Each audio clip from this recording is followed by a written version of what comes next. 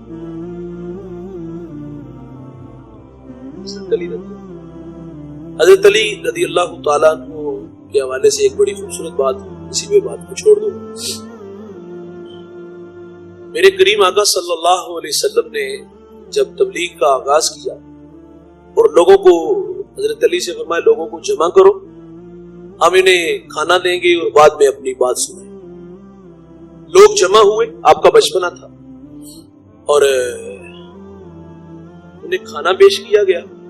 بعد میں حضور اٹھ کے کھڑے ہوئے، ابھی کچھ ارشاد فرمانے لگے کہ لوگ اٹھ کے چلے گئے۔ انہوں نے حضور کی بات کوئی نہیں سنی۔ حضور فرماتے دوبارہ بلاؤ، کھانا بعد میں دیں گے، پہلے اپنی بات سنیں گے۔ لوگ جمع ہیں۔ آج تو کہا جاتا ہے نا کہ کتاب مفت نہیں تو تقریر مفت کیوں؟ گاڑی پیٹرول پہ چلتی ہے، اکاؤنٹ میں اتنے آئیں گے تو پھر آئیں گے۔ یار حضور تو گھر سے کھانا دے رہے ہیں، بات ہی نہیں سن رہے۔ میں دوبارہ بلاؤ، کھانا بعد میں دیں گے، بات پہلے سن۔ لوگ جمع ہوئے، اللہ کے حبیب صلی اللہ علیہ وسلم اٹھ کے کھڑے ہوئے اور ارشاد فرمائے کوئی میرے ساتھ چلے گا، کوئی میرا معاون و مددگار بنے گا، کوئی ان راہوں پر میرا راہی بنے گا۔ راوی لکھتا ہے کہ زبانیں گنگ ہو گئی۔ پھر اس مجمع میں وہ کہتے ہیں ایک بچہ اٹھا جس کا قد چھوٹا تھا، پیٹ بڑا تھا، تن پہ جو اس نے قمیض پہنی ہوئی تھی اس کی 2 جیبیں تھی، کھجوریں کھا رہا تھا۔ ایک جیب سے کھجور نکالتے ہیں اور گٹھلی دوسری جیب میں ڈالتے ہیں، ایڑیوں کے بل کھڑے ہو گئے اور پوری قوت سے بولتے ہیں۔ حفیظ جلندری اس بچے کے جذبوں کو بیان کرتے ہیں کہ اس بچے نے کہا کہ میں اس بری بزم میں یہ اعلان کرتا ہوں، خدا کے اس نبی پر جان و دل قربان کرتا ہوں۔ باقی یہ قوم کی قسمت تھی، انہوں نے کہا ایک بھائی نبی اور ایک بھائی امتی بن گیا۔ تو سب سے پہلے علماء نے تطبیق کی ہے، مردوں میں سب سے پہلے ایمان حضرت سیدنا صدیق اکبر نے قبول کیا، خواتین میں سب سے پہلے سیدہ خدیجہ رضی اللہ تعالیٰ عنہ، اور بچوں میں سب سے پہلے ایمان لانے والے وہ حضرت علی رضی اللہ تعالیٰ عنہ کی شخصیت تھی۔ اور آزاد جو غلام تھے ان میں زید بن حارثہ، اور جو غلام ابن غلام تھے وہ حضرت بلال حبشی رضی اللہ تعالیٰ عنہ۔ حضرت علی رضی اللہ تعالیٰ عنہ کو جب دنیا میں آئے نا تو آپ آنکھیں نہیں کھول رہے تھے، تو آپ کی والدہ نے حضور کی گود میں رکھا تو حضرت علی نے آنکھیں کھول دی۔ جب بڑے ہوئے تو حضور فرماتے یار بچپن میں تم آنکھیں کیوں نہیں کھولتے؟ عرض کی حضور یہ وعدہ کر کے آیا تھا کہ سب سے پہلے اگر میری آنکھیں دیدار کریں گی تو وہ محمد عربی کی کریں گی۔ نا مولانا محمد وآلہ وصحبہ وبارک وسلم۔ اے اللہ جو کہا سنا ہم سب کو عمل کی توفیق عطا فرما، سب کو دارین کی سعادتوں سے مالا مال فرما، قدم قدم پر حسنات عطا فرما، زندگی شان کی، موت ایمان کی عطا فرما، سب کی جولیاں رحمت و رضوان سے بھرپور فرما۔ میرے مالک اس بزم کو اس خاندان نے سجایا، اپنے لوگوں کو جمع کیا ہے، انہیں جزائے خیر عطا فرما، دنیا آخرت کی عزتوں سے مالا مال فرما، رزق میں، عمر میں، علم میں برکت عطا فرما۔ میرے مالک اپنے والد گرامی کی یاد میں یہ محفل سجاتے ہیں، اللہ انہیں قبر میں راحت اور طمانینت کا نور عطا فرما، ان کی قبر کو ٹھنڈا، منور، خوشبودار بنا۔ اے میرے مالک ان کی آخرت کی منزل آسان فرما۔ میرے مالک اگر ان سے کوئی غلطی سرزد ہوئی ہو تو اپنے کرم سے معاف فرما۔ ہماری دعائیں ان کے حق میں مستجاب فرما۔ میرے مالک ہمیں مرنے والوں سے عبرت حاصل کرنے کی توفیق عطا فرما، اچھے اعمال کر کے آخرت سنوارنے کی توفیق عطا فرما، زندگی شان کی، موت ایمان کی عطا فرما، سب کی جوڑیاں رحمت و رضوان سے بھرپور فرما۔ علماء تشریف لائے، سرپرستی فرمائی، یا لائنا تشریف لانا اپنی بارگاہ میں قبول فرما، علم و فضل میں، تقوی میں، عبادت میں برکت عطا فرما، خدمات دینیہ قبول فرما، اے اللہ ان کی صحبت میں بیٹھنے کی توفیق عطا فرما، ان سے دین سیکھنے کی توفیق عطا فرما۔ اے میرے مالک وطن عزیز کی حفاظت فرما، صلی اللہ تعالی علیہ وسلم۔